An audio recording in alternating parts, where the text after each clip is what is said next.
Dirty Sports Podcast. I said, welcome to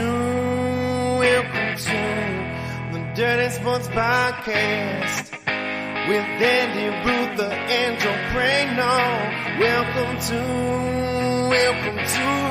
the Dirty Sports Podcast. Welcome. Oh, shit. Welcome to the Dirty Sports Podcast.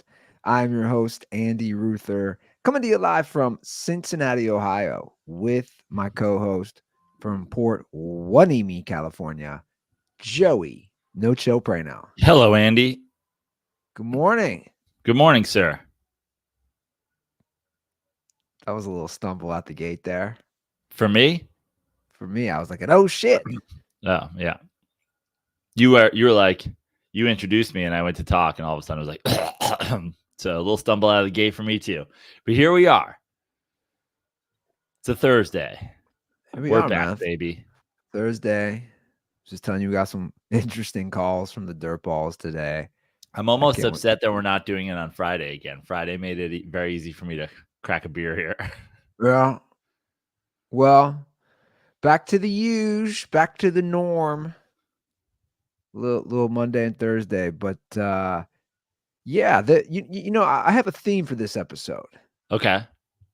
It's one of my themes. It's just the broader discussion of the future of sports. Wow. Okay. The future of sports episode. The future of sports. I just think there's a few things that are like, one we hadn't talked about, which has been on the rundown for a minute, which then led into some other sports discussions. Oh, this is team rap songs, best team rap songs? No, that's still on the rundown. We'll get to that best team rap song. That's actually, this is the perfect time of year where I want to go through. This is when you put it on the rundown. This time 2 years ago. So I want to go through, you know, the Bears had the Super Bowl shuffle. That's probably the most famous one. You had other teams who did rap songs. I want to do an episode where we go through different sports teams. Like, what's the best rap song? For people who are confused as to why this came up, on our shared Google document rundown that Ruther uses to, you know, put the show together, best team rap song has been on there for the better part of 2 years. No, it's like a year, but it has. Yeah. There's like an evergreen section. Ruther usually breaks it down by sport, and then there's calls, and then there's an evergreen section. And in the evergreen section, best team rap song. Every time I go on, sometimes I'll go on, and you know me, I rarely check the rundown, but sometimes I'll be like, what's Ruther got for tomorrow? And then you won't have updated it yet, and it'll just be a blank page with best team rap song. I'm like, 90 minutes on the Super Bowl shuffle. Because here's how I operate. I have to write something down or I forget it. Yeah. So whether that's this show or any other creative ideas I have, I put them on my phone. I'll do voice notes. Yeah, your whiteboard back in the day. Oh, I still have that one. Still in front of me. So I got, you know, I write it down, but like for us. Did you travel that whiteboard from LA?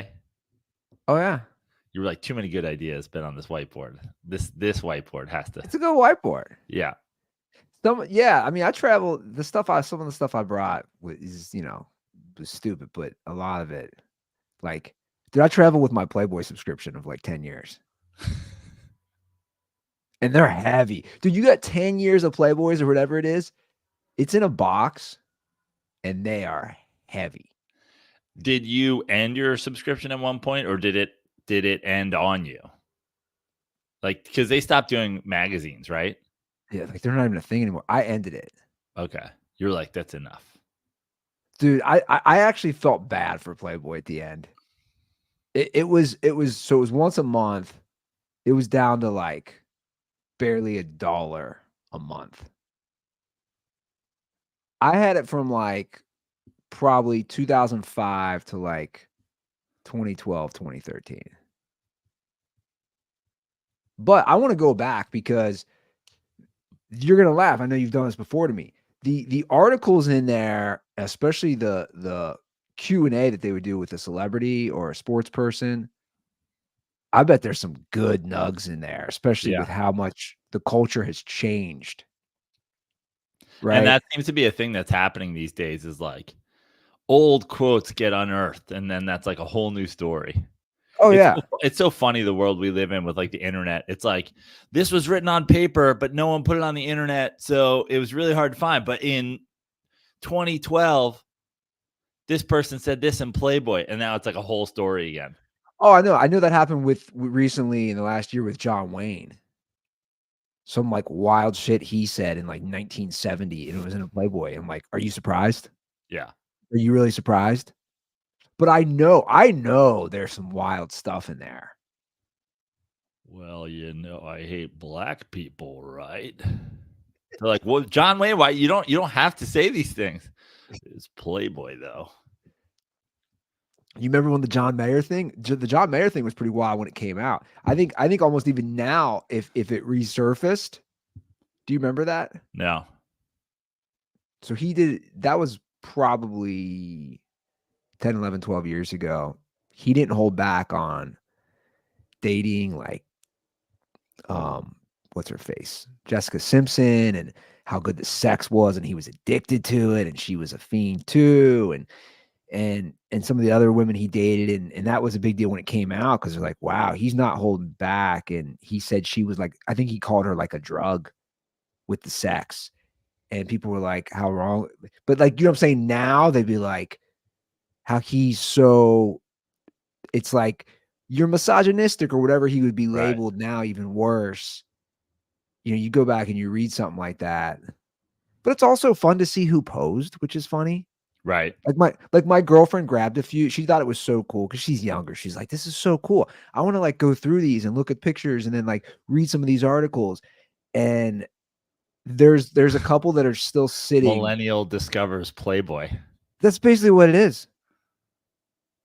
What is She's this? like, you have all these? This is like the thing from Spencer Gifts. This rabbit. What is this? But she grabbed of all ones. And it's still sitting. I'm like, did you even read this? It's still sitting in one of the spare rooms that we're loosely using as like a workout room. It's a fucking it's a magazine with Tara Reid in there. I'm like, Tara Reid? That's the one you grabbed? Yeah. Tara Reid? When Tara Reid posed? That you want to see Tara Reid, who notoriously had like terrible plastic surgery? You want to see that naked body? You want to see the pre-plastic surgery Tara Reid? No, I think this is post. Oh, wow. Yeah. But yeah, man, even do you remember like the party jokes in Playboy? Oh, yeah. Every magazine had a party joke. It's like all that stuff. I think it'd almost be like watching an old movie where you're like, hey, they can't do that nowadays, but in just the written form. I don't know. But it takes up a lot of space, I'll be honest. Like, what am I going to do with those? Is that going to be like an heirloom to Isla? Yeah, here, you get 10 years of dad's Playboy subscriptions. Do I hold on to these? But I feel like I have to. Like, you can't get rid of them, right? No, you can't. Because it's that is a capsule in time that nobody will understand. Like, they just don't exist as a company. You and I did Playboy Radio. I'm talking all that stuff. Like, I went on Playboy Radio a bunch with the Playmates would have shows and stuff. Yeah. Remember in Burbank? Like, I don't even think that exists anymore. None of it exists. I'm sure it doesn't. I did watch the Playboy Murders on HBO. Was that HBO? What was that? I started watching one on. What was that all about? I mean, just the first couple started out like Playmates getting murdered or like murdering their husband or whatever. And then next thing you know, it was like loosely, like they wanted to make 8 episodes of it. They should have made 3. In the end, it was like some guy who knew a girl who talked to one of them on the phone was murdered. But that's not the A&E. The A&E did one on Hugh Hefner. Oh, okay. And basically kind of like a similar like R. Kelly type thing. And I started watching that. Oh, right. Kind of like calling him out kind of thing. Yeah. Does that make sense? Yeah. And I remember we watched that, but then same thing. We stopped because it also they were definitely trying to do kind of an R. Kelly thing. And I think A&E, did A&E do the R. Kelly one? But my thing was all those girls with R. Kelly were underage. Most of all the playmates were of age. And I was like, Right. wait, you're like 25 and you're saying you can't leave the house? Like, just fucking walk out of the house. Like, you're not a 15-year-old who doesn't have a fully formed brain that he's You're not a brainwashed or whatever. 15-year-old who R. Kelly has in a literal jail cell. Yeah, like, but they were playing that angle, and I was like, I don't know how much of this I'm buying. I'm not saying he didn't do shady stuff or all that, but like, at some point, you got to take some accountability. But anyway, guys, this is what we're doing. Like I said, we're going to have a huge discussion on the future of sports, but do an entire throwback on Playboy Enterprise. Yeah. The past and future episode. So the reason I'm talking about the future of sports, I'm sure you saw this. There's going to be a new streaming service.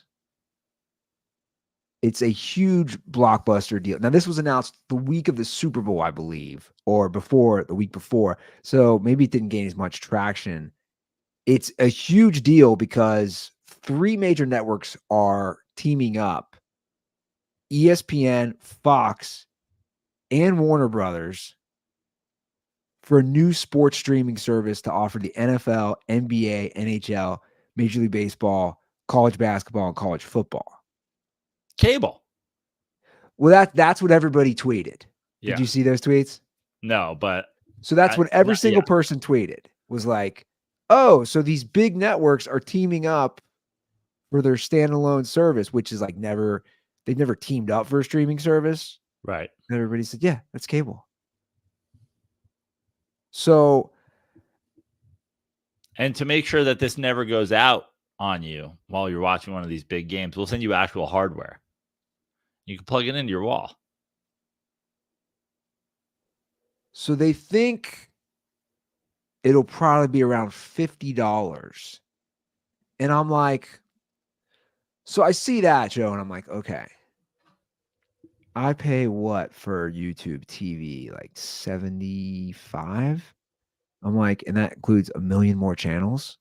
Right. And this would just be your, all your sports channels, which is a lot, but like, to me, that's why I'm like, what's the future? Who's paying for all this? If I'm a subscriber, which I am, to YouTube TV, that's what I look at and say, wait, for just 25 or even 30 more dollars, I get 100 more channels. Why would I pay just for a standalone service for ESPN and TNT and CBS and blah, whatever it is? But the crazy part is none of the sports leagues knew about this. Even the NFL, who obviously has such a major role in all this. They sprung this during the Super Bowl time or pre-Super Bowl time. And the NFL was like, we're just now hearing about this too. Basically, the networks are trying to get together to not get strong-armed by the NFL because there's power in numbers. Right. It's a bunch of multi-billion-dollar companies doing a succession with each other, kind of like that show. Right. Right.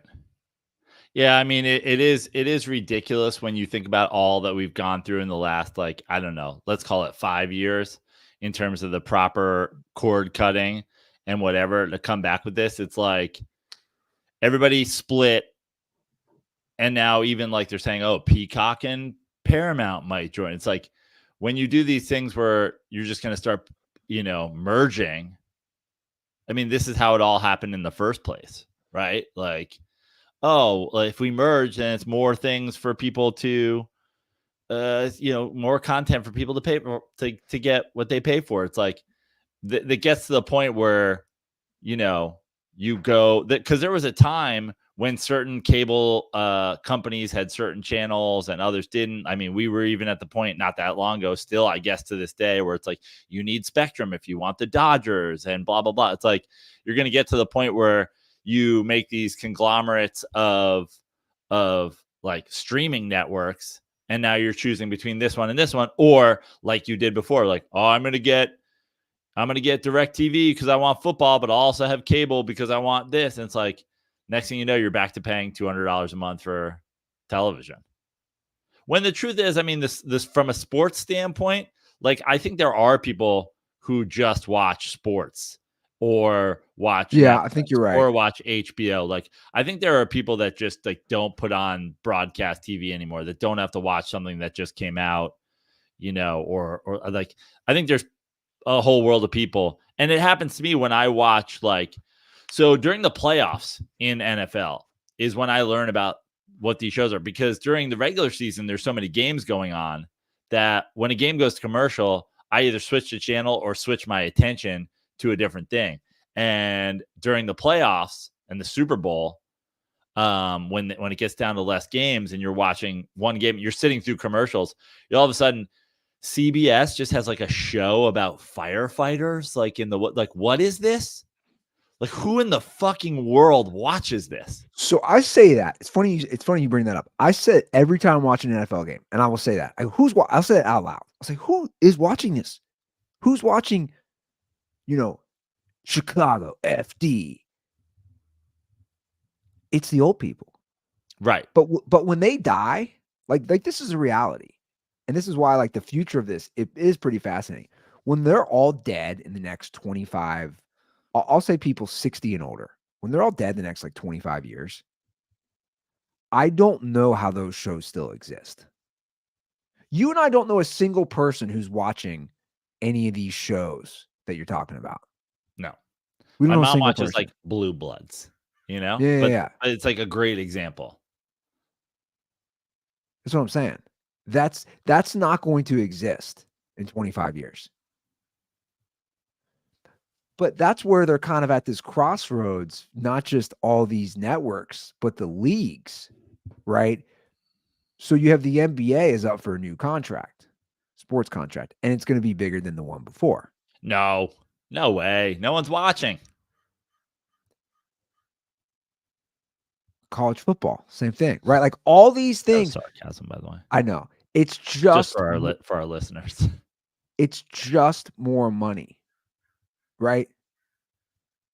I think that was for your boy CT. Our boy CT? Not CT. The other guy who has initials CT. Yeah. Well, it's that there's the whole world of people who are anti-NBA for God knows what reason. Well, the NBA, again, the NBA thing, you and I have said this. I don't look at the ratings, even for the NFL. I mean, the ratings are just phenomenal for the NFL. There's no denying that. But it is apples to oranges when you compare a game that's once a week versus 82 games, one. But two, if networks, and more importantly, which for some reason this is never in the discussion, if advertisers are continuing to elevate their payments and what they're willing to give a network, it doesn't matter. Right. To broadcast commercials. That's always been the thing. That's always been the thing with TV shows and networks in general, which is they don't like, especially when you talk about like the difference between an HBO and an NBC. It's like one of them is trying to sell commercials and the other is trying to sell subscriptions. So that's always been the thing of like HBO's like, we don't really care how many eyes are on it. We care how it's doing critically, because that will draw people into thinking, oh, I need it. And then they'll sign up. And if they sign up and they don't like the 10 other things that we put on and they just wait for this to come around again, we get their money anyway.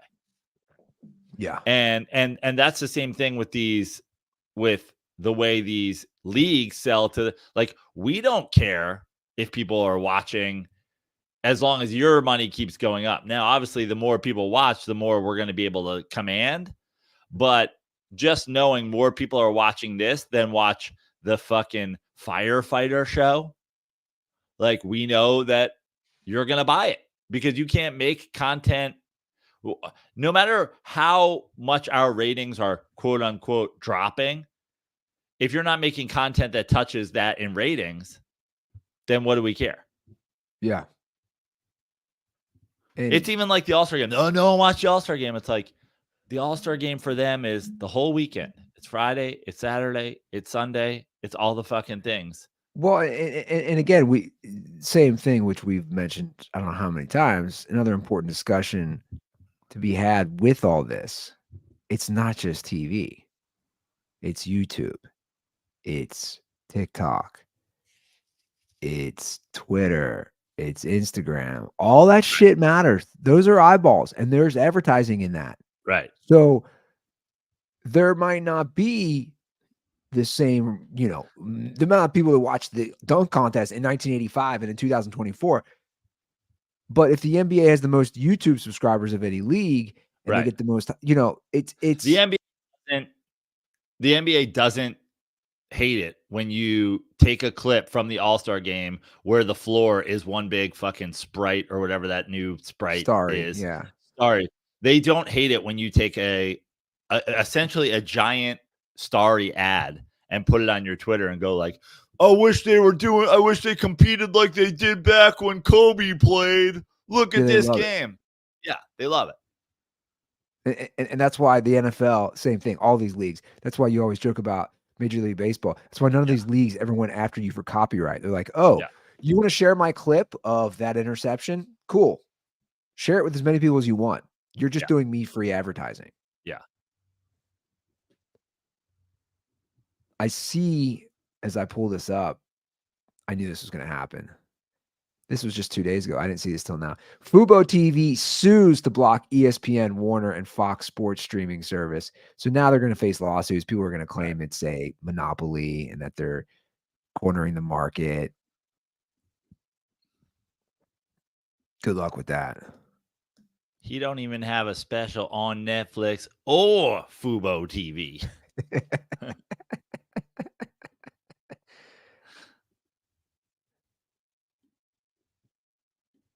Wasn't Fubo? Was that?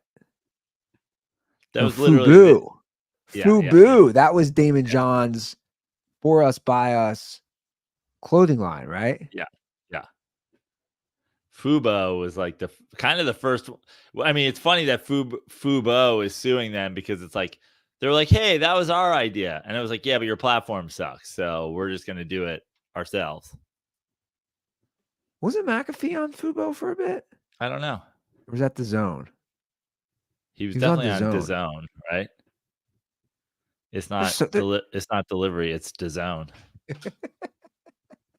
There's so much, and that's another thing when we talk ratings too. Dude, to compare ratings from now versus back then, when also like things like podcasts and YouTube didn't even exist. Yeah, you talk about people who strictly watch nothing live. There's people who only watch YouTube. Yeah. Oh, I know. My girlfriend's like that. So it's a ton of YouTube. It's just like ton of YouTube. It's like no TV. That's what I'm saying. There's people who are like, I was talking to someone the other day, and it's this person in their 40s. They're like, dude, I'm just on TikTok all the time. I'm like, well, what are you doing? And she was like, dude, TikTok's been great for me learning how to cook. And I'm on it all the time.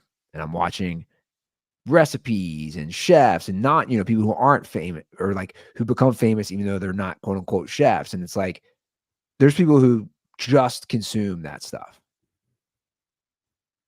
So, I take that with a grain of salt, but the future, it will get interesting because you do wonder at a certain point, will the networks stop paying as much for any of the rights to any of this stuff?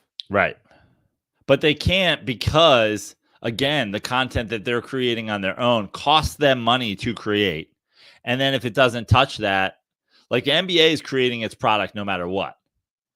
Right. So if that product is going to rate better than your show that you have to hire actors and producers and writers and directors and get, permits to film stuff. If it's all doing better than that, like there was a time when you couldn't touch Cheers or MASH.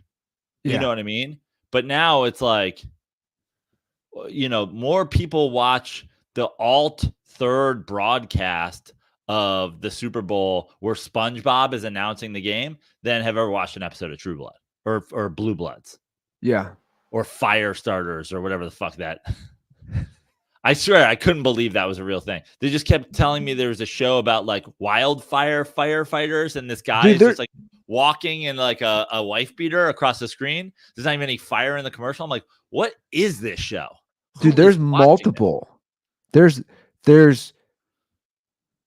multiple. I mean, dude, you're gonna love this. I literally just put in firefighter shows on TV. There's so many firefighter shows. Listen to how many are on right now.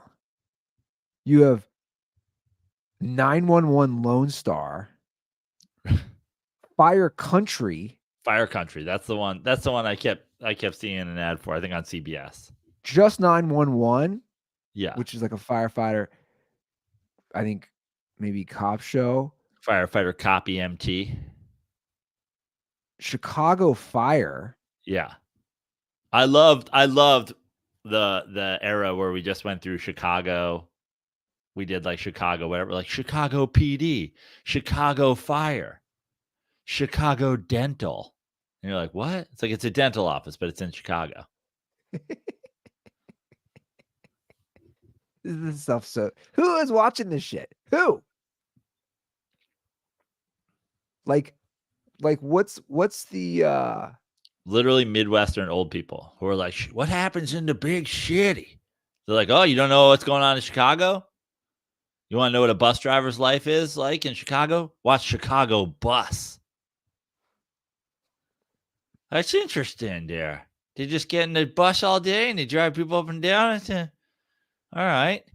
What else is going on there in Chicago? Chicago Deli. Oh, he's making sandwiches. What's the one where they like fall into a different world and there's dinosaurs? Oh, that's La Brea.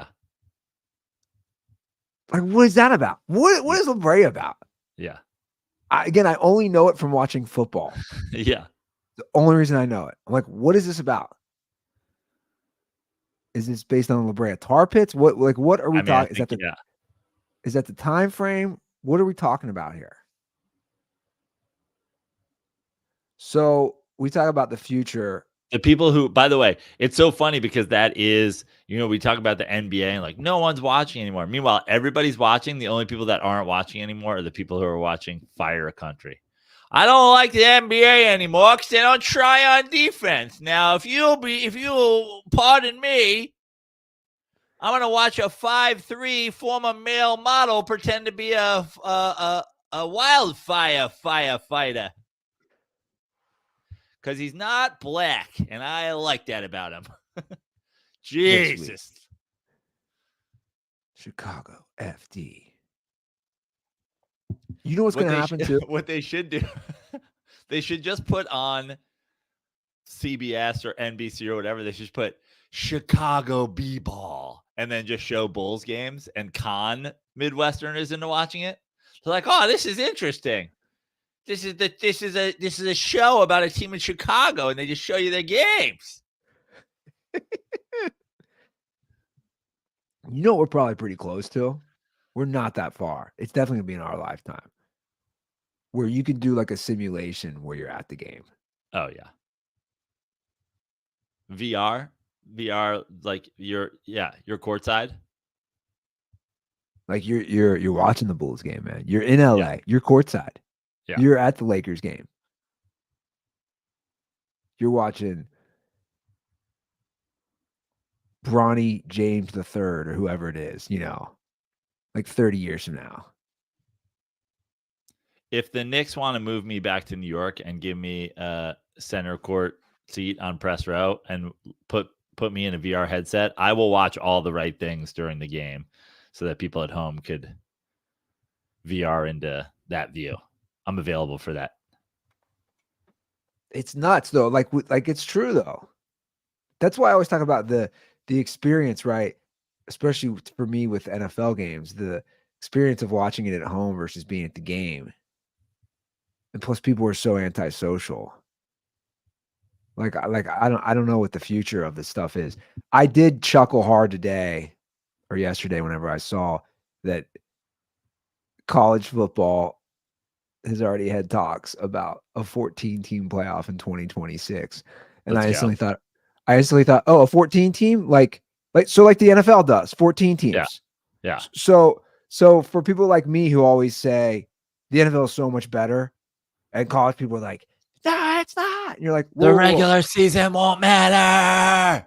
You're literally now trying to do exactly like the NFL. It's so fun. I 14 mean, teams. that's really where we're at. What's crazy is that's where we're at in sports now. It's just like it's this weird divide between people who are like, obviously sports is getting better and the content's getting better, and I can watch alternate broadcasts and I can watch whatever and more games and more, more college football teams are getting TV time because there's a Big Ten network and a Pac-12 network and a whatever. So there's more and more out there, and the transfer portal and whatever, as opposed to the opposite side of it. These guys are just like, I just like it when CBS was SEC, Notre Dame was NBC, the Big 12 was ABC, and then they all played in 2 games at the end to decide it all. It's like, why? Why was that better? Why in the world was that better? That's the funny thing about these like all-star game criticisms. I love the people that are like, the all-star game and the NBA is so woke and none of these people try. I just wish it was back in the 90s when it wasn't woke and everybody tried. Like, I mean, and to be honest, they have a point. I mean, this past weekend, we had a game where everybody let a closeted gay guy score because he came down with HIV. Oh, no, wait, that was 1992. I was like, where are you going with this? 1992, the great 90s was when everybody absolutely didn't guard the closeted gay man who got HIV and literally had an exhibition where they hoisted up. Like, talk about woke. Talk about the woke NBA. The 1992 All-Star game, no one tried. So the closeted gay guy who got HIV could win MVP. Just literally imagine if that happened today. Imagine if that happened today.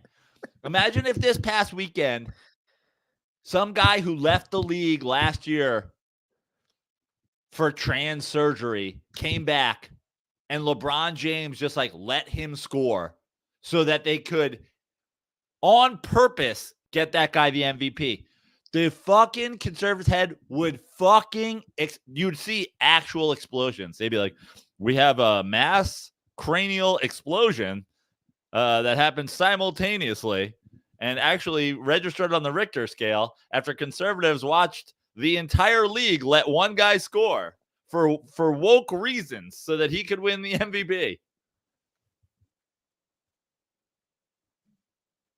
Magic's gonna sue you. No, he's not. He's going to write a long tweet about how great that was.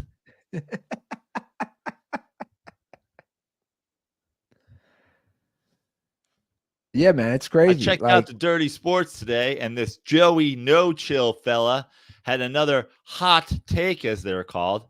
His co-host, Andy Ruther, sat stunned, not sure where Joe was going with it. In the end, I was offended. But I own a baseball team, a football team, and all the movie theaters in the country, so I'm not going to bother with it. Go Lakers. Okay, cool. Good tweet. Oh, I forgot I had this in there. Speaking of the NBA, you sent this to me. We always say, like, dude, nobody calls out Doc Rivers. We finally got somebody to call out Doc Rivers. JJ Redick called out former player. The former player finally called out Doc Rivers. JJ Redick called him out. Let's see here. Do I got this in here? Oh yeah. So this is what JJ Redick said about where do you say this? On one of the ESPN shows he's on? Yeah, I think so. Okay, so he said this week on ESPN. the trend for years. What's the trend? The trend is always making excuses. Doc, we get it. Taking over a team in the middle of the season is hard. It's hard. We get it. Just like getting traded in the middle of the season is hard for a player. We get it. But it's always an excuse. It's always throwing your team under the bus. They lose to Memphis. Oh, it's his players. Memphis was playing G League guys and two-way guys. And then you look at his quotes over the weekend. Now he wants to take credit for the James Harden trade to the Clippers working out. He wants credit for that. There's never accountability with that guy. Well, there's never accountability. Oh, shots fired. And I mean, listen, he played for him. Yeah, that's right. It's like, you know, he played for him. He's a Duke guy. He's like you just got to wonder. And he had pretty good seasons under Doc. Like, you just got to wonder, anybody that wants to throw like cold water on this and say that there's something behind it, there's a reason he hit, like, why? It's not like he went to the Doc Clippers team and was benched and has it out for Doc. Like, he went there and contributed, played well. He's just, I mean, the truth is JJ Redick, and it's another funny thing. It's like, there are some people who hate him. I think he's great. He's been great since he joined, you know, like up at the broadcast. Like, he tells it like it is. He's a smart guy. He obviously, you know, when you look at him as a player, he was a great shooter, but physically, he's not on par with the majority of the NBA. And therefore, when you're a great shooter like that, and we've talked about it before with like Jimmer Fredette or whatever, it's like, you still need to figure out how to get your shot off in the NBA. And a lot of people have said that about JJ Redick when he was coming out. Like, oh, yeah, it's easy in college, but like, what about when you get to the NBA? Clearly a smart player. Played in the league for a long time. Clearly a smart player. He's one of those guys where it's just like, I'm sorry, but his opinion matters more than just about anybody's when it comes to breaking down basketball. Like, he's played somewhat recently against all these guys. He's been coached by these guys. He's was on a number of teams and a number of, you know, situations. He's a smart guy. He knows the game. Like, he's right. And obviously we've been saying that about Doc Rivers for a while, but like, the idea of he's saying this because it's so obvious that anybody who is taking an opposition to this is saying this because what reason is there out there? What reason is there in this day and age to be like, we have to stand Doc Rivers? Well, nobody calls him out, which is crazy to think it's that rare. Because he's a nice guy. I mean, you think of it, what's so funny is, and I'm like a Bill Simmons fan. I don't listen to all of his podcasts, but like, I tune in occasionally. I don't listen that often, and I only listen to a few minutes of maybe one or two episodes when he had Doc Rivers on. I don't know if you knew that, but before Doc went back to coaching, he basically had like a weekly appearance on Bill Simmons. And I only listened to a few minutes of it, but you're talking about a guy in Bill Simmons who was an elite Doc Rivers hater when he was coaching the Celtics. Then obviously he comes around when he wins the championship with the 3 All-Stars in their prime.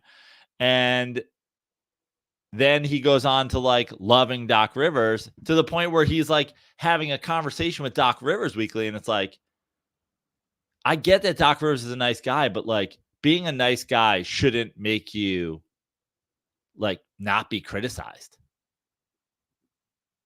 Yeah. You can be a nice guy and a bad basketball coach.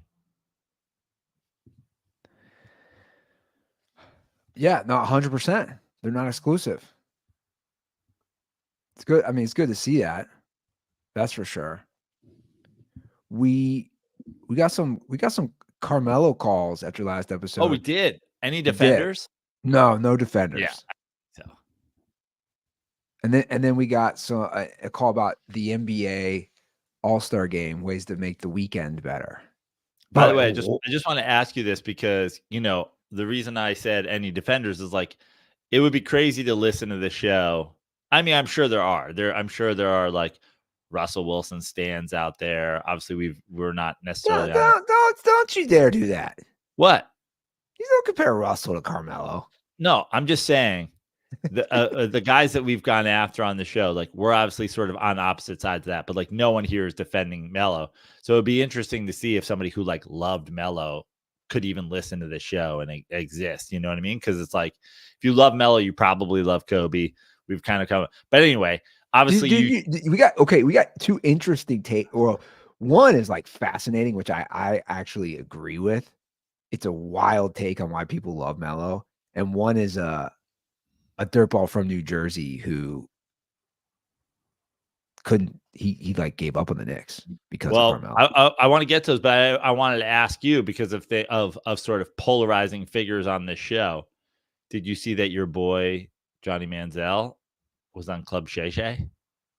So my girlfriend told me that because I've turned her into a Club Shay Shay person, which is hilarious. Which is like, she just like, I was watching the Monique thing. Again, this is just like fascinating. The future and the past and the future of like entertainment. No, like we talked about it before, but just imagine 10 years ago being like, you see that guy on CBS's pregame show? He's going to be one of the foremost talk show hosts in the world. That's what I'm saying. So I'm watching just on my computer. And we got Johnny Football. He's here. He's in the club. He's going to Shay it up with Shay Shay. So I was watching. Get you some Hennessy, Johnny Football. It is fascinating. I was watching the Monique episode. And she was all interested. She was like half watching just because she didn't hold back. It was very similar to Cat Williams. So after the Cat Williams and that, like she's all about it. And I was like, yeah, I'll listen to him. I don't really watch him. I was like, I listen to him in my car. And I've listened to a few of his. And she told me that yesterday. She's like, did you see Johnny Manziel? And I said, but that doesn't interest me as much. You know why? And then we'll see. You know why? I watched the Netflix doc, which same thing. I'm like, it's okay. I just, here's my thing with Manziel. There's no, I don't think there's substance to him. So you tell me, maybe I'm wrong. What is he going to say on there? I feel like he's been pretty open publicly. Yeah. That there's not this like layer of Johnny Manziel that we don't know about that's really going to like get underneath what all happened and blah, blah, blah. Yeah. And because the documentary does that, he's openly for years talked about getting paid, talking about all the shady stuff. The truth is, after his NFL career failed, that's how he kept relevant, was just spilling the guts on all this stuff. So I don't know. Like, are you gonna listen or watch it? No, I'm not gonna watch it. See, so yeah, it's just like I'd rather hear Monique talk about other comedians and wild shit that happened behind the scenes, or Cat Williams give his honest opinion about comics and people in the entertainment world, than Johnny Manziel be like, hey man, I took money from this so-and-so booster. It's like, cool. I already knew that. You know, I didn't know certain things that some of these other people were saying on Club Shay Shay. It is amazing. Shannon Sharpe's turned into that guy. Like, he's the man. Yeah. Okay. October 2024. Big election coming. Ladies and gentlemen, President of the United States, Mr. Joe Biden. But you know why, Joe, good, come on, Joe. Come on, Joe. I mean, we got to talk about the laptop, Joe. Come on. I mean, you can't just, we're just going to do this whole thing. You ain't going to talk about the laptop. Come on. Can you imagine? Can you imagine that, those two? You know why he's good? You know why he's good? And I've said this. Dude, he just lets people talk. Here we go. We had Joe on last week. We got to do it equal time here on the Shay Shay Network. 45th President of the United States, Mr. Donald Trump. Donald, these shoes, they ain't good looking shoes, Donald. They're just, I mean, gold? What is we doing here? I love when he's like, you can get me canceled. Yeah. Cat, no one's gonna come on the show anymore. No, actually, everybody is now, dude. Yeah. Everybody is coming on your show. I've seen like the Shay Shay response to Cat Williams every time he does it. It makes me wonder. Have I said this before? Makes me wonder if this would go on at Shannon Sharpe's house if he actually had a cat. If he just had a cat he couldn't control. Come on, Cat. Come on, Cat. You gotta go in the litter box, Cat. Come on. What are you doing? You gonna smell up my rug? You got to go in the litter box. Come on, Cat. Ain't gonna be no Club Shay Shay after this. Come on, Cat. Oh man, scratching up the side of my sofa. Come on, Cat. Dude, he is so ripped too. Yeah. Brandon Sharpe is so swole still. The muscles are just like insane. And then the one with Ocho, it's just, again, it's not my cup of tea, but it still makes me laugh because it's so different and so out there. Like I don't know if you know, they'll go there on like some raunchy stuff. Yeah. And it's just those I'm going out for a little while, Cat. Have fun with this yawn, Cat. Come on. Play with this yawn. Come on. It's a ball of yawn, Cat. Come on, Cat. Oh man. What were we even talking about? We're talking a little NBA. We're about to talk some Carmelo. We got two or three Carmelo calls. Yeah, I'm gonna play the Jersey guy first, which I think gives perspective for people Shannon Sharpe as the head coach of the Minnesota Timberwolves. Come on, Cat. Well, get on the basket, Cat. Come on, Cat. It's hanging out there by the 3-point line. Come on, Cat. Hey, Joe. Hey, Andy. This is Jeff with a G from New Jersey. And I just kind of wanted to reiterate Joe's point about Carmelo in New York. Because for dirtballs outside the New York metropolitan area, it might seem like he's exaggerating, but he's really not. The best moment of Carmelo Anthony's career in New York is Linsanity. I'm going to say that again. The best moment of Carmelo Anthony's career in New York is Jeremy Lin hitting a buzzer beater 3 on the Raptors while he is injured on the bench. My fandom could not withstand Carmelo Anthony and James Dolan running the Knicks. After they traded Porzingis, I left the Knicks. I became an Orlando Magic fan. It was so bad. The Orlando Magic in 2015. That is how bad Carmelo Anthony and the Knicks tenure was. I can't. I just can't. I can't think about it. Brings me back. Thanks, guys. Have a good one. So I mean, it's so true. And Knicks fans there are still ignorant Knicks fans out there that are like, Jeremy Lin didn't get us to the playoffs, Jeremy Lin, blah, blah. But it's like, truly, this is true, including playoff games. The most exciting portion of the years that Carmelo Anthony was in New York was during Linsanity. And we didn't have a podcast at that time. But I would say to anybody that would listen to me, because Melo goes down, D'Antoni's trying to find a thing to do. He gives Linsanity some run. He has a great little half of a game. D'Antoni goes, let's see what we can do here. Starts him, and then we all know how Linsanity took off. There was a moment during that run, over and over and over, I kept saying, man, this is really fun, but there's no way Melo lets this happen when he comes back. Like, he's going to shit all over this. And then I got to the point after that Raptors game, after that Lakers game, where I said, there's just nothing Carmelo can do. If Jeremy Lin starts a game for the Knicks and goes undefeated until Carmelo Anthony comes back. Like, there's just nothing you can do. There's nothing you can do. Wrong.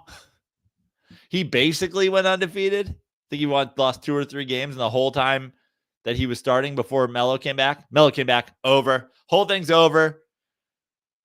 It's Melo debacle all over again. Cut to fucking a year later, 2 years later, whatever. D'Antoni's fired. Walsh is gone. The whole thing comes fucking apart. Debacle.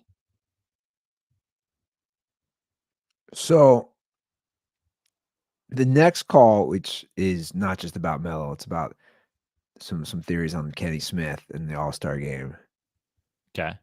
But the next call, I'll wait. I'll reserve what I'm going to say for after the next call. And I almost think his theory on Melo, it's pretty hilarious. Could have legs, and I'll explain why.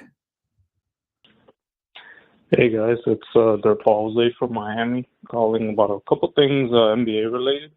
Well, first off, congrats to the WNBA for like actually doing something right in terms of promoting the league with Sabrina Ionescu and Steph Curry with that shootout. Pleasantly surprised by how well she shot the ball.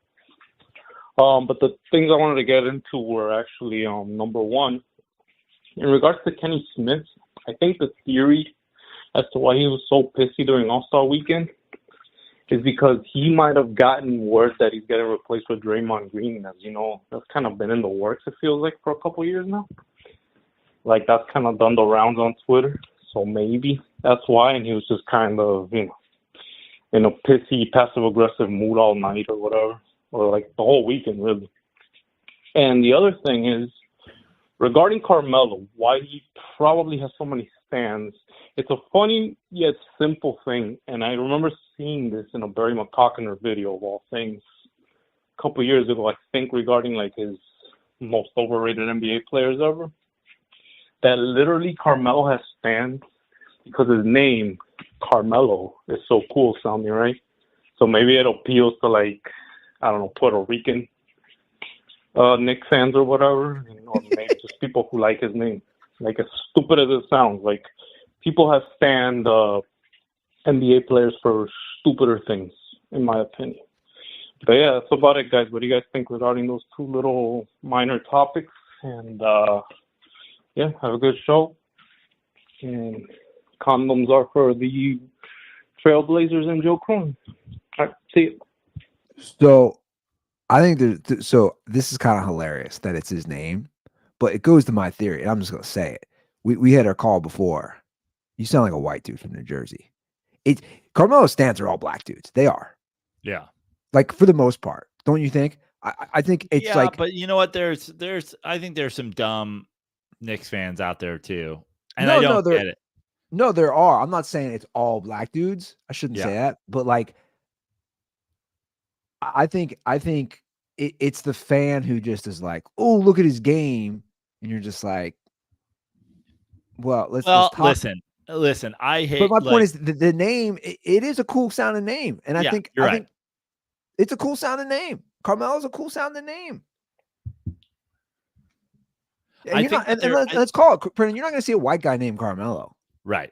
And I think that there is. Listen, I don't want to make this like necessarily a racial thing with Carmelo and Kobe and whatever, but like the other truth of the matter is like, and I think that it's not as simple as like black guys are ball hogs. It's like that's not what I'm saying.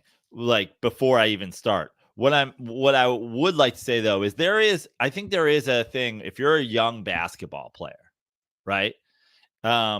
There is this like thing.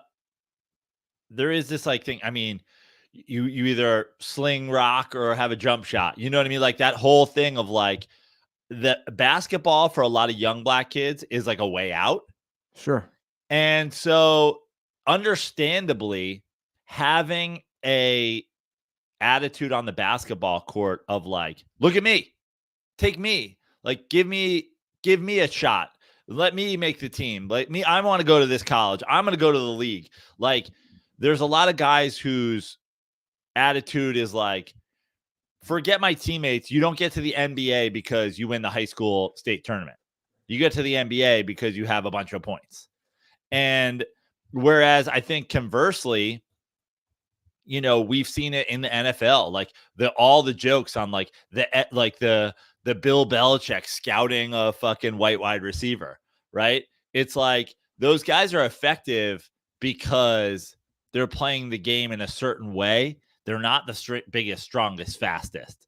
But they might be running the crispest routes and whatever. So I think there's other thing where it's like the game of a Carmelo Anthony and a Kobe Bryant and a Michael Jordan speaks to a certain kind of young player.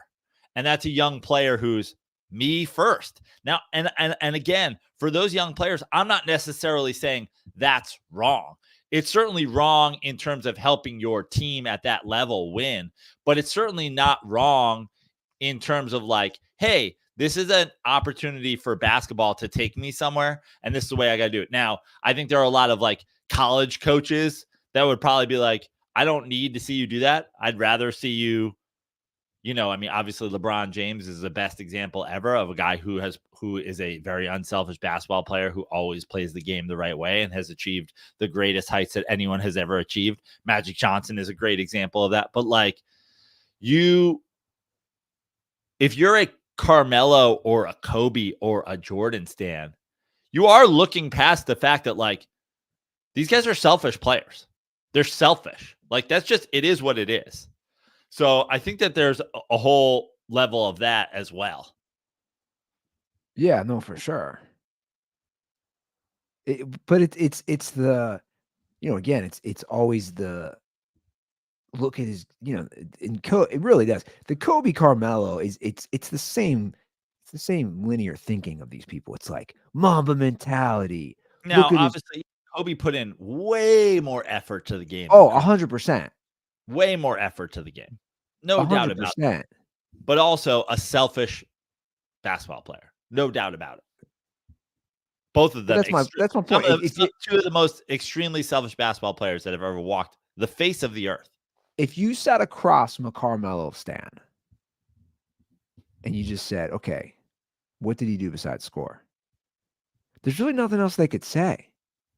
There's nothing. Who cares? That's how you win games, Andy. You have to score more points than the other team.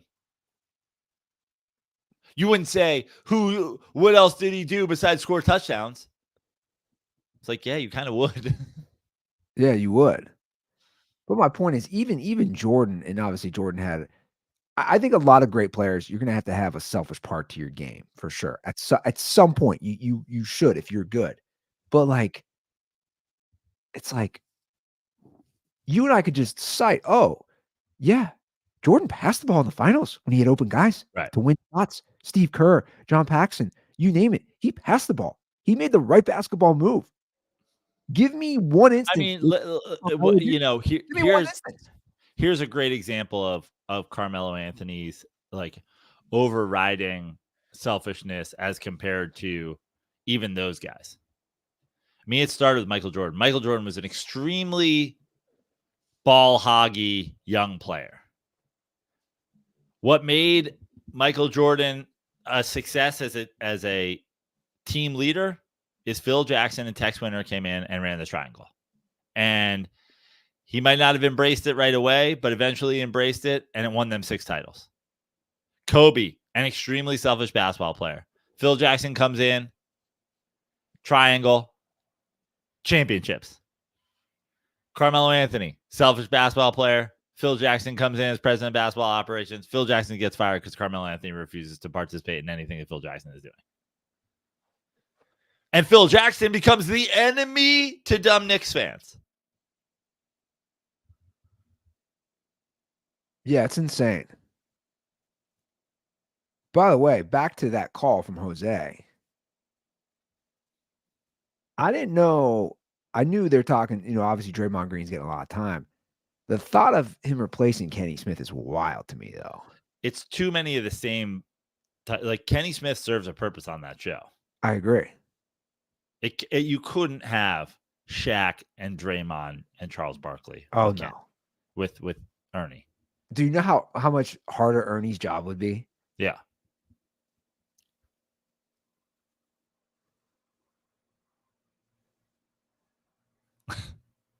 Replace Ernie with Shannon Sharpe. Yeah, exactly.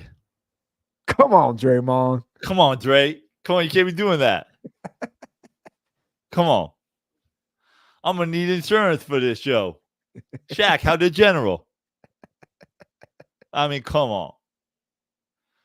Charles Barkley just over in the corner. San Francisco's full of homeless people. What the fuck is happening right now? Come on, Charles. Come on, Chuck. Can't be doing this to me, Chuck. Shannon Sharpe said, I forget which episode I was listening to. He was talking about like reaching out to big names, like Oprah. Can you imagine Oprah on that show? She'd never do because she'd never do it.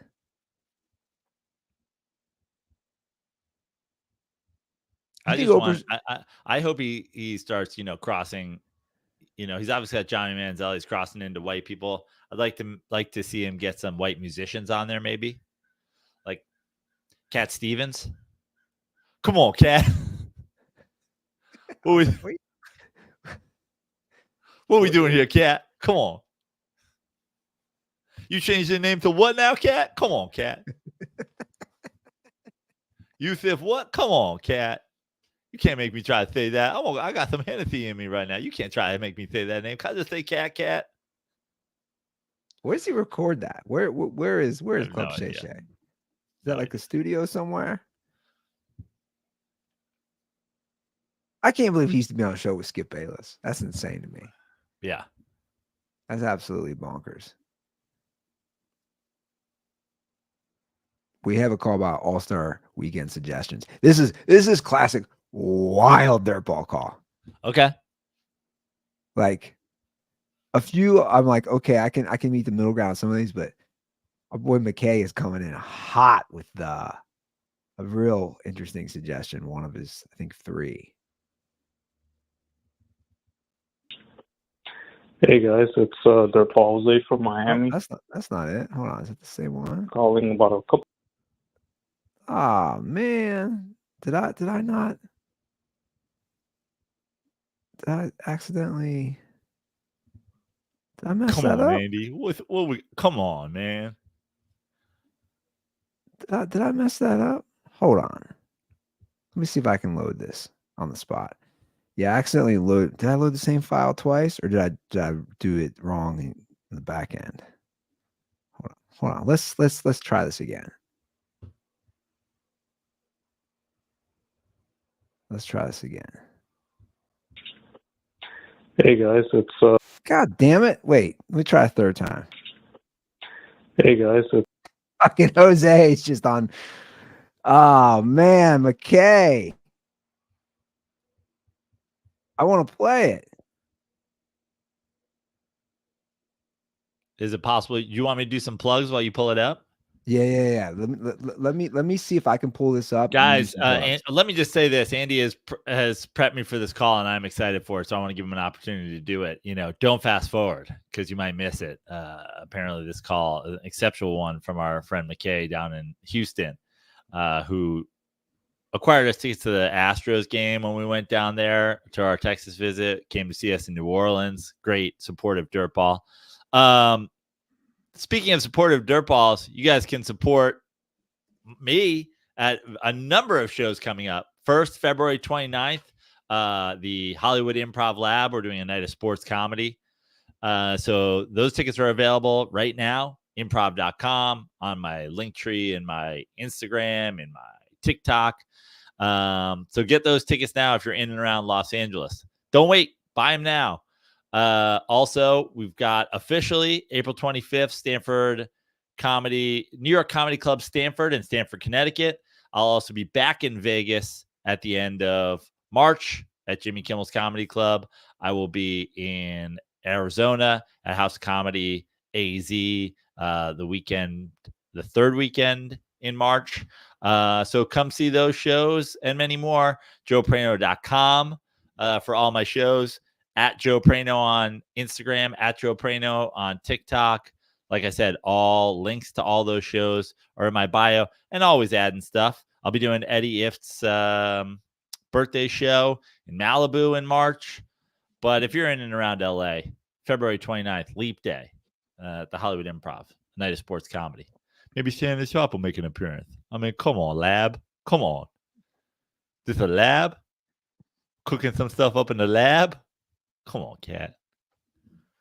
That was perfect timing. I think I got it. The 6 times a try. Come on, McKay. Let's do it here. Let's hear the call, McKay. Hey, ESPN. It's McKay from Houston, Texas. I have 3 suggestions for All-Star Weekend. First, a knockout game. Second, the best international team face the NBA All-Stars, and then whoever wins gets I don't know, maybe the USA gets that country, or we send a bunch of money to the country that wins. And then third, Hey, hold on, gets that country like the Yeah, United States? Whoa. I didn't catch that the first time. Well, I gotta pause this. Time out. Come on, McKay. We've acquired Slovenia. a country. Yeah. Yeah, just the United States owns it. We beat the best players from Slovenia. What? Yeah. This call guy from you thought it got wild there. Listen to the rest of it. But I also love the idea of if they beat us, they give a lot of money. By the way, just imagine, we were talking about it before, the people who hate the NBA. Oh, we don't have money to secure the border, but we have money to give to Serbia because they beat us in an exhibition game. By the way, they don't have to beat us to give us money. We're giving a lot of money to a lot of these countries right now. So, but the end. Let's get to the end here. Robots. We build a bunch of robots from Elon Musk or anybody who can build robots, and then the All-Stars face the robots. Stay dirty. Bye. Okay. So let's write this down. This is amazing. I love that. I love it at the end. It just went right there. It wasn't even like talking us through it, and it was just like, and 3 robots. Yada yada yada. Profit. So have you seen the Boston Dynamics robots? Yeah. You know what I'm talking about? Yeah. It's insane. It's like that episode of. Do you ever see that episode of Black Mirror? You thought Carmelo Anthony was bad at defense. Wait until you see this dog that can't turn. Yeah. I was say it's like that episode of Black Mirror. I forget what it's called, where they look like those dogs from the Boston Dynamics. Okay, so that's a crazy idea. Okay, I'm gonna scratch out your robot idea. Sorry, bro. I don't. Robots are out. We're not there yet. We're not there yet. We're not there yet. Now, knockout I can do. Knockout I like. Now I got a. This is a very Carmelo Anthony call of him. He goes 1 for 3. But yeah, I don't know if it was McKay or somebody else. Also, it was a DM or a comment. I forget what it was to improve somebody, or maybe I don't know what it was. Somebody talked about similar to knockout, a game of 21. Yeah, like stuff that you could do with your buddies that we all did growing up. I like knockout. I kind of like 21. I do like a one-on-one tournament, but it's not fun. One-on-one basketball is not fun to watch. No, not. Now let me put a spin on his international idea. Have they done? I feel like have they done that in the past? Internationals versus US players. Yeah, that was part of the rookie game. Remember, it was like USA rookies and second-year guys versus international rookies and second-year guys. Do they still do that? I don't know, but that'd be fun for. We all know how good the international players are at this point. Yeah. I don't know who'd win. Yeah. They have done that. But for the non-rookies. Oh, you're saying for the league, I see what you're saying. You're saying let's just go to NBA league. The All-Star game is USA versus the world. It's basically I don't know. What's the golf? What's the golf? Yeah, what's the golf version? Yeah. What's it called? The Ryder Cup? Yeah, exactly. Ryder Cup. I don't think there's enough Euro players, but at the same time, what? Or dude, like, it's simple. Look at the All-Star game. I wonder how it breaks down the NBA, the 2023 or 2024 NBA All-Star rosters. I'm gonna look at it right now. Okay. So your foreign players, right? Yep. Would be is Bam American or foreign? I think he's American, but I don't know. Giannis? Yep. Is Paulo Banchero? Is he? I mean, obviously he's Brazilian, but like, is he American or like where's he going? Let's put anybody in the question mark section.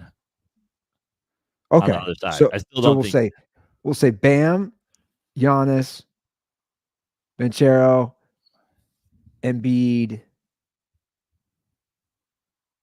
Luka, the Joker. Okay, you're right. How many we got? not enough. Now, that being said, you could certainly fill out a team of guys. Like, I don't dislike this idea. It would take away from like being voted an all-star. You know what I mean? If you had to fill out a roster's worth of guys from the world versus a roster full of guys from the US. Yeah. No, I agree. I'm just looking for ways to make it interesting. Is all I'm saying. Yeah. Right. It's like, I don't know. I mean, clearly, I think just from seeing things and then from discussing on our show and seeing what some dirtballs said, there seems to be very little interest. Again, the slam dunk seems to be. It's just like that one's falling, man. Yeah. I don't know. Stuff with raising the rim is interesting. Raise the rim, lower the shorts. No. Ooh, how about this one? Basically, we're taking Pizza Star's WNBA idea and we're reversing it for the dunk contest. You have to wear mid 2000s era shorts, and the rim's got to go up. What about a mascot slam dunk contest? Or With is the Phoenix trampoline? Gorilla? Yeah, with the trampoline. Is the gorilla just crushing everybody? Yeah.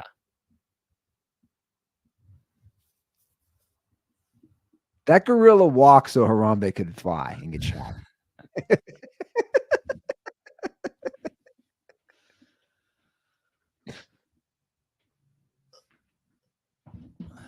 I don't know. The mascot one would be fun. A mascot slam dunk contest with the trampoline? Because I mean, it's basically just halftime entertainment of every game. Yeah, but somebody's getting injured, which would be great. I mean, you wouldn't want to see a fucking Now, would I mascot. like to see NBA big men trying to block mascots jumping off trampoline? Yes. Yes, I would. So this is in the early 2000s. Just Giannis meeting the fucking, Bucks deer at the rim. Absolutely. Oh yeah. In like the early 2000s, you had girls jumping on trampolines. We got mascots jumping on trampolines. Yeah. And now mascots jumping on trampolines. Oh, that would be fun watching these guys try to dunk over the big men. We just do the 2024 version of the Man Show, but with sports. It's me in blackface as Shannon Sharpe. And now mascots jumping on trampolines.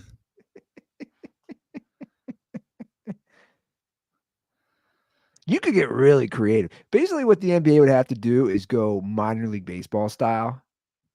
Just get weird and wacky. Yeah. That's how you get it to work. But get rid of the slam dunk. I mean, honestly, you could also just take some things from like Rock and Jock, in the All-Star game, like the 20-point hoop. How about if the hoop, what if just like the hoop goes up to 11 feet for a couple minutes? You get the 10 points if you dunk on somebody, the 11-point hoop or 11-foot hoop. My dad was. Where is Dan Cortez? Let Dan Cortez be the commissioner of the All-Star game. Dan Cortez. Dirtballs are like, what are you guys talking about? Rock and Jock. What was first? Rock and Jock softball? Was that the first one? and then they added basketball. That's actually a hilarious idea if you think about it. Somebody was like, hey, let's get together a bunch of musicians and athletes and we'll have them play softball together. Yeah. And then they're like, no, now let's do basketball and we'll have an 11-foot hoop. And then there's all this nostalgia stuff. Like, it's crazy that the MTV has not just brought back Rock and Jock. It's not that hard. It's just that no one would show up because MTV's dead. That's kind of, I know things change. That's one that saddens me, actually. I was down some rabbit hole read. It's just kind of, that's like a part of our era, man, watching music videos. It is. That's a weird one that kind of hits me home. I'm like, man. There was a peak of, it was sort of the pre-TRL pop era of MTV where, essentially basically the majority of the 90s. The majority of the 90s where MTV became such a big thing that then celebrities were doing, like, it was a place to be and they had great shows and they had whatever. And then, it just went all off the rails when it became like all reality shows and pop music and whatever. But like, because the 80s, the beginning of MTV, it was just like music videos. And it was great. But then you get the 90s where it was just like the perfect blend. Yeah. Where you just like it'd be mostly videos and then you just be like, hey, you want a half hour of Cindy Crawford on House of Style? You're like, hell yeah. You want Rock and Jock? Absolutely. You just want one episode of one version of Real World. That's it. Not 20 different versions of the same show. I mean, that was groundbreaking, though, if you think about it. Yeah. What Real World started. All these shows. Like, and these shows to me are so weird now. Like, my girlfriend watches that shit. Like, she loves Vanderpump Rules. And I'm just like, dude, like, at what point are you like, I'm too old? Like, these people, like, they've been on the cast of these people. And I don't really, it's like, I'll walk by or whatever. I'm like, I always say, I go, how long are you going to be on this? Like, the thought of me in my 40s being on a reality show like that. Dude, go on a different reality show where you're raising kids. I don't care. Like, but you're on this type of show. It's actually depressing in a way. Not as depressing as MTV current status. You remember when they'd unveil a music, like the video, the debut? MTV exclusive premiere. Oh, I was looking at your Instagram on the Sphere. Dude, that's insane. Yeah. It's bananas. Yeah, you definitely, I mean, it's cool. Take a little psychedelics, but like just watching my phone, I was like, I don't need any. Dude, there was a point. I said it. I think I said it on the show on Monday. There was like a point where they were doing one specific thing and I was freaking out. I was like, fuck these mushrooms. Like, this was a bad idea. It's too much. And then when that specific like thing ended, I was like, oh no, I actually am not feeling the mushrooms at all. That was literally just that visual. Like, I thought the stage was floating away from me. I'm like, oh God, this is a bad idea. Yeah, dude, it's incredible. And some people are like, oh, they should do more visuals. Like, you should have done more visuals. But like, I saw it. It's like, then you're not watching the band. Yeah. So there's like 6 or 7 songs where there's like heavy visuals. And then the rest is like, there's still way better like video production than you would get in a normal thing. But it's like, oh, like I think there's one I put on my Instagram, but like it looked like Bono was like a fucking preacher, like coming out. There was like a heavenly like light over him. And it was like, at least it's still really cool, but at least it's the band,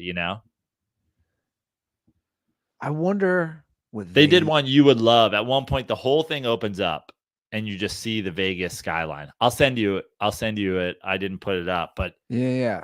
And you see Vegas, like it's almost like this fear has disappeared. And then the video of it,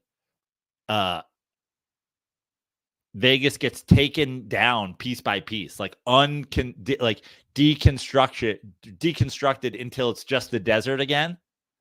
And then they obviously go into like all that Joshua Tree stuff. That's all happens in the desert. Yeah. You know what I mean? I wonder what that's like as a performer too. If that's difficult to perform while all this shit's going on. And then I started thinking, I was laughing to myself, like, what is Bono? What's he doing day to day in Vegas? Is he just staying where he's staying? So apparently my buddy who I went with is a big U2 fan. He said apparently they leave, they come back just for the weekends, but not all the time. The Edge has a house in Malibu, so that's probably a pretty easy ride for him. So when I first went out to the cellar, so that was basically a year ago, September, like a year and a half ago. You're there for a whole week. And because you're there for a whole week, it's like you need something to do. So my girlfriend at the time came in for it was basically our third date. And the first day she was there, she's like, "What do you want to do?" And I was like, "What?" I was like, "I love a good tiki bar. Why don't we go?" I looked up this tiki bar. Supposedly it's pretty cool. Are you down to go check out this tiki bar? I don't know if you're a Vegas guy. Do you know the Golden Tiki? Do you know what part of town that is? No. It's kind of over on the Rio side. Like it's over there. I know it. Actually, I've been there. It's in like a little shopping center. Yeah. So we went over there and it was cool. Good drinks, and whatever. And so then we went back, we went back on, I guess that was Monday. My buddy was like, "Oh, what should we do?" I was like, "You guys down to go check out this tiki bar?" So we went back to the Golden Tiki, had a couple drinks. Last night he sent me pictures. Apparently Bono and the Edge just went to the Golden Tiki one night, post show and hanging out. That's insane. But how is my point? Yeah. How is Bono going anywhere? Yeah. I mean, I think the thing is, I don't think that Bono could go to the bar in the middle of the Cosmopolitan because everybody'd be like, "It's fucking Bono," but he can go to some off the strip tiki joint. Yeah, that actually makes more sense. So let's wrap up the show with a hypothetical NFL call. Ooh, okay. I like this. 310-359. With Daniel Jones, I'm killing myself. No, I shouldn't say hypothetical. Or maybe it's who should the Niners? Who would you rather keep if you're running the Niners between these guys? Dirty Sports. I saw a rumor that about Aiyuk possibly getting traded. I'm not sure what his whole contract situation is like, but in my opinion, if I were the Niners, I would for sure keep Aiyuk. And if I had to get rid of him or Deebo, I actually would get rid of Deebo before Aiyuk. I think Aiyuk's someone that the last 2 seasons has gotten better. And I think Deebo is someone that in 2021 had a very good season, but hasn't really been the same since. He's still good, obviously, but I think 2021 was pretty much his peak, I think.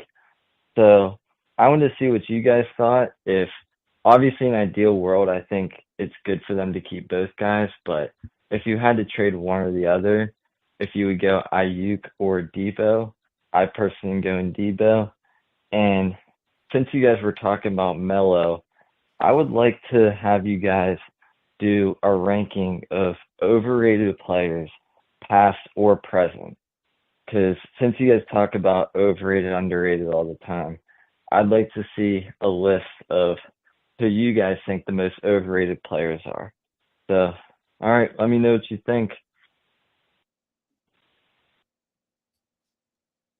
We should do a top 5 most overrated. I agree. Players, most overrated athletes of all time. Well, I think even top 10. Off the top of our head, we both say Melo, Kobe, Derek Jeter on my list for sure. Maybe my top. Maybe we'll see. That'd be a fun one to actually deconstruct on my own. I'd enjoy doing, a deep dive on that. But as far as the Aiyuk Deebo, I mean, in a way, I essentially agree that. I mean, there's so many factors in these situations, like what contract wise, what are we talking about? Are they getting paid the same? Because I think Aiyuk is going to be due for his deal soon. Deebo is obviously signed to a deal. What does the rest of your roster look like? Is this in the vacuum of like we're going into next year that they're the exact same team? Because I think that here's the few reasons I would say Aiyuk in sort of in a vacuum. One, he's younger. Two, he's probably cheaper, although that might not necessarily be true come contract time. Three, I think Deebo was at his peak when he was doing just so much for them because they needed him to, because they didn't have McCaffrey. He was essentially their running back at one point. Well, look, real quick. I mean, I have numbers. Yeah. And I know he's talking about 2021, but career, I have them side by side right now. And they basically played the same amount of games, just so you know. 66 for Deebo, 62 for Aiyuk. I mean, Joe, rushing yards. Deebo has 1,007. Aiyuk has 117. Rushing TDs. Deebo has 19. Aiyuk has 2. Now, Aiyuk has 6 more. He has 6 more career receiving touchdowns, but like Deebo also has 229. He's done 9 kick returns. Like no offense to our caller, man. I literally 100% disagree with you. Like, they basically came into the league at the same time. Like you're saying, Deebo can be a running back. I just Deebo is 3 years older than Aiyuk. Okay. He's 3 years older. He's 28 to 25. But the other thing, I agree with you. On past performance alone, 100%. But now we're looking at a situation where, you and I talk about it with these Russian quarterbacks, and you and I talk about it, it's like, how long can Deebo be effective while running and receiving and doing all this stuff? I mean, he was injured late in the year. He was injured last year. He was injured again late in the year. He was injured in the Super Bowl. I think from purely a receiver standpoint, I'm probably going Aiyuk, younger and right now cheaper. That being said, I'm not in the building. Deebo is only 28, but how many more years does he have of being able to do what he does? Based on past performance alone and based on what they're both able to do on the field, Deebo is the better player. But to me, your 3 factors are age, money, and then just wear and tear. That's where I think it becomes closer. And right now I might go Aiyuk because it's like, well, Deebo's going to have to essentially slide into just being a receiver. And at that point, he becomes an older, even Aiyuk, that's more expensive.